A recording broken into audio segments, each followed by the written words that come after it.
অন্যত্র আল্লাহ তাআলা ইরশাদ করেন, ولو ترى إذ الظالمون في غمرات الموت والملائكة باسطوا أيديهم أخرجوا أنفسكم اليوم تجزون عذاب الهون بما كنتم تقولون على الله غير الحق وكنتم عن آياته تستكبرون অর্থ আর যদি তুমি দেখতে পেতে ওই সময়ের অবস্থা যখন জালিমরা সম্মুখীন হয় মৃত্যু সংকটে আর ফেরেশতারা হাত বাড়িয়ে বলবে নিজেদের প্রাণগুলো বের করো, আজ তোমাদেরকে সে সব অপরাধের শাস্তি হিসেবে লাঞ্ছনাময় শাস্তি দেওয়া হবে যেহেতু তোমরা আল্লাহর উপর মিথ্যা দোষারোপ করে অকারণে প্রলাপ বকছিলে এবং তার আয়াতসমূহ কবুল করতে অহংকার করছিলে।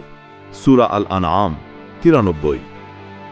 এই সময় কাফেরের রূহ থেকে এত দুর্গন্ধ আসে যেমন কোনো পচা গলা মৃতদেহ থেকে বর্ণনাথীর দুর্গন্ধ আসে।